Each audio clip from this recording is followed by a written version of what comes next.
지난밤에 평안한 잠 주무셨나요? 2월 16일 목요일 아침입니다. 하나님의 말씀 앞에 머리를 조아리며 마음을 열며 오늘도 말씀과 기도로 승리하는 하루가 되시기를 축복합니다. 기도하겠습니다. 사랑의 주님, 하나님이 하나님으로 인식되어지고 믿어지고 또 그 하나님에게 이야기하고 그 하나님의 말씀을 생각하고 깨달을 수 있는 이 모든 것 정말 은혜입니다. 우리가 인생을 살아가면서 많은 즐거움이 있고 또 귀중한 것이 있지만 하나님과 하나님의 말씀과 바꿀 수 있는 것은 아무것도 없는 줄로 믿습니다. 우리의 평생에 주의 말씀 붙잡고 살아가는 복된 삶 되도록 도와주시옵소서. 예수님의 이름으로 기도합나이다. 아멘. 히브리서 13장 5절 한 절 오늘 말씀으로 읽겠습니다. 돈을 사랑하지 말고 있는 바를 족한 줄로 알라. 그가 친히 말씀하시기를 내가 결코 너희를 버리지 아니하고 너희를 떠나지 아니하리라 하셨느니라. 아멘. 미국 플로리다에 사시는 그레첸 넬슨 자매님의 글입니다. 어느 날 그레첸 자매님의 가족이 함께 도시락을 준비해서 차를 타고 근처의 아름다운 산에 피크닉을 갔습니다. 무더위가 지난 시원한 날씨였고 또 자연의 아름다운 경치가 모든 사람들의 마음을 사로잡았다고 합니다. 이 피크닉 원래 이제 자매님의 아들이 계획을 했어요. 그 아들이 이제 정상에 올라가면 얼마나 아름다운 경치가 펼쳐지는지 몰라요 이러면서 막 그 자랑하면서 가자고 했습니다. 그래서 온 가족이 쾌히 그 제안을 받아들여서 이제 날을 잡아서 갔어요. 중간에 쉬면서 도시락도 맛있게 먹고 또 이제 꼭대기 먼저 정상 올라갔다 내려오는 사람들에게 물어도 보면서 막 그 기대를 했죠. 그리고 이제 다시 식사를 끝내고 올라가는데 거의 정상 한 1km도 안 남긴 상태에서 갑자기 막 비가 쏟아졌습니다. 산의 날씨가 그럴 수 있죠. 가족들이 이제 갈등하는 거죠. 끝까지 가야 되나? 아들은 끝까지 가야 된다고 막 주장하는 거예요. 그때 엄마인 그레첸 자매가 이렇게 말했습니다. 어차피 꼭대기에 올라가 봐야 우리가 원했던 그 아름다운 경치는 볼 수 없을 거야. 왜냐하면 구름이 다 가리고 있기 때문에. 그래서 가족들은 엄마의 말을 받아들여서 정상으로 가는 걸 포기하고 이제 다시 내려왔습니다. 그 주차장으로 와서 이제 차를 타고 집에 돌아왔죠. 오는 길에 가족들이 정상은 가지 못했지만 그래도 너무 좋았다 이렇게 하면서 도시락도 맛있었고 다른 사람들과 얘기하는 것도 즐거웠고 모처럼 가족끼리 행복했다 이런 이야기를 나누면서 집에 돌아왔습니다. 그날 이 그레첸 자매님의 가족들은 하나님의 특별한 임재 안에서 즐거운 시간을 누린 것이죠. 자매님은 그날의 경험을 다시 반추하면서 신앙의 인생 여정을 돌아보게 되었다고 합니다. 자기 자신을 돌아보았습니다. 자기는 늘 산 정상에 올라가려고 하는 사람이었다라고 고백합니다. 뭔가 목적을 세우면 꼭 달성해야 마음이 편하는 그런 스타일, 흔히 완벽주의라고 하죠. 그런 스타일의 사람이었다고 합니다. 그러나 이번 가족 산행을 통해서 그레첸 자매님은 자신에 대해서 깨달았어요. 정상에 거의 다 가서 아쉽게도 도달하지 못하고 중간에 내려왔죠. 목적을 이루지 못했습니다. 그런데 정상에 올라간 것보다 더 중요한 것은 그 모든 올라가고 내려가는 과정에서 하나님이 함께 하셨다는 것을 깨달은 거죠. 그리고 그 과정 자체를 가족들이 즐거워했다는 것입니다. 그 자체로 그 여행은 그 피크닉은 아주 아름답고 소중한 경험이었어요. 그래서 그레첸 자매님은 자기 자신이 이제 변화되는 계기가 된 거죠. 계획을 하고 목적을 달성한 것은 중요하지만 더 중요한 것은 그 모든 과정 속에서 하나님이 함께 하심을 누리는 것이다 라는 것입니다. 오늘 이 다락방 글을 읽으면서 저도 제 자신에 대해서 깨달은 게 있습니다. 그리스도인의 인생에서 결과가 중요하지만 결과보다 더 중요한 것이 바로 과정이라는 것입니다. 우리는 최선을 다해서 목표를 향해 나아가고자 합니다. 그런데 더 중요한 것은 그 과정에서 하나님과 순간순간 동행하는 것입니다. 역으로 생각했을 때 하나님과 순간순간 동행함이 충실하다면 목표는 저절로 이루어지는 것이죠. 그리고 목표가 이루어지지 않아도 상관없다는 것입니다. 왜냐하면 하나님이 함께 하시기 때문입니다. 하나님이 인정하시기 때문입니다. 하나님이 제 손을 붙잡고 거기서 그만하라고 하셨기 때문입니다. 세상은 다른 방식을 우리에게 강요합니다. 세상은 과정을 중요하지 않게 봐요. 과정이 어쨌든 목적한 결과를 이루는 것이 선이요, 승리라고 주장합니다.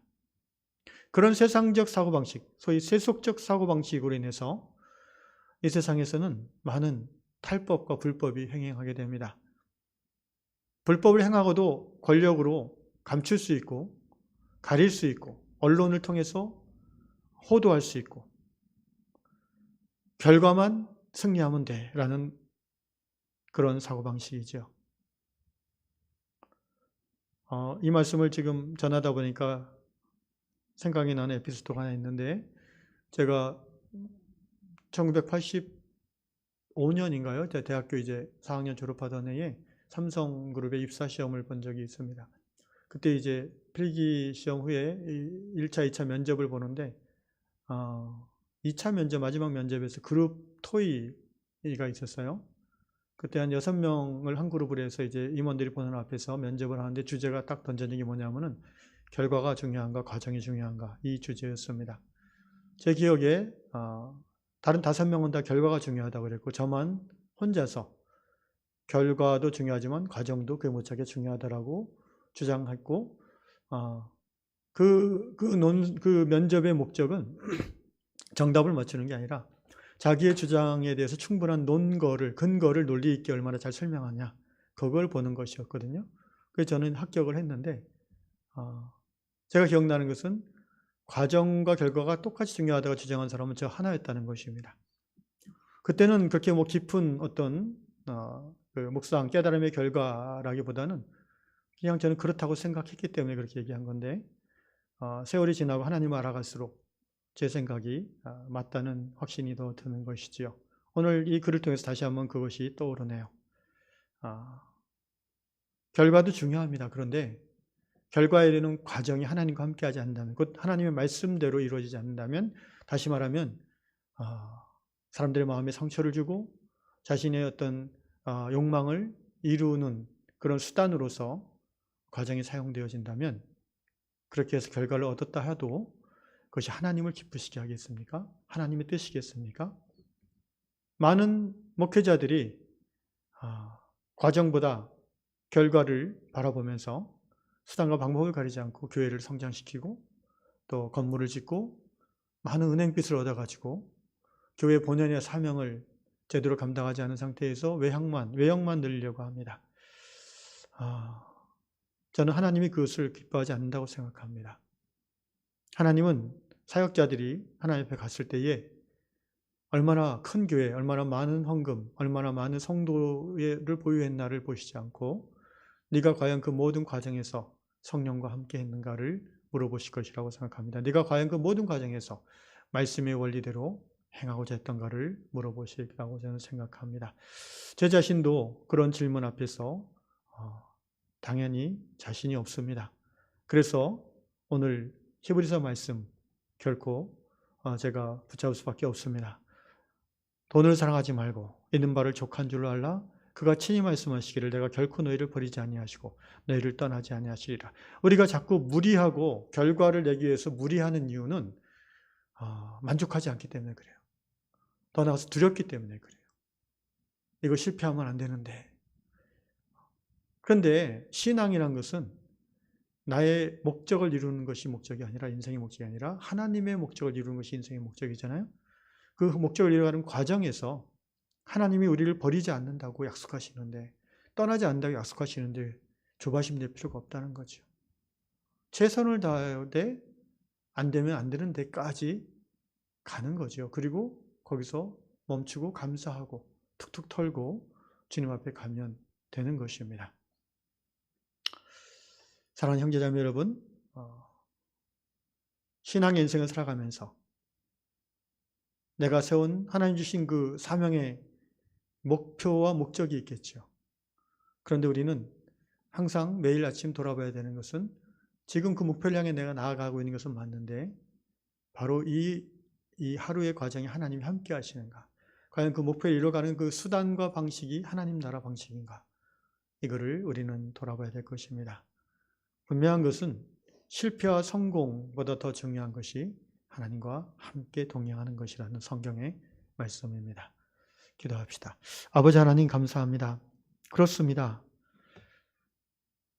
세상에 태어날 때 우리는 공평하게 태어나지 않습니다. 누구는 머리가 좋고 누구는 나쁩니다. 누구는 부유한 집에, 누구는 가난한 집에 태어나고, 누구는 외모가 아름답고 누구는 외모 아름답다고 생각하지 않는 외모로 태어납니다. 누구는 건강하고 누구는 약합니다. 그러나 주님, 하나님 안에서 그 모든 것은 공평해집니다. 태어날 때 금그릇, 은그릇, 질그릇으로 태어날 때 할지라도 그 안에 예수 그리스도를, 보배를 담을 수 있다면 그 인생은 행복한 인생, 성공한 인생이 될 줄로 믿습니다. 주님, 그러므로 하나님이 주신 그 사명의 길에서 조바심 내거나 목적을 위해서 수단을 가리지 않는 그런 어리석은 자가 아니라 매일매일 매 순간 하나님이 나와 함께 하심을 확인하면서 하나님이 인도하시는 것까지만 걸어가고 그리고 감사하며 툭툭 털고 주 앞에 갈 수 있는 우리 모든 신앙의 인생들 되도록 도와주시옵소서. 예수님의 이름으로 기도합니다. 아멘.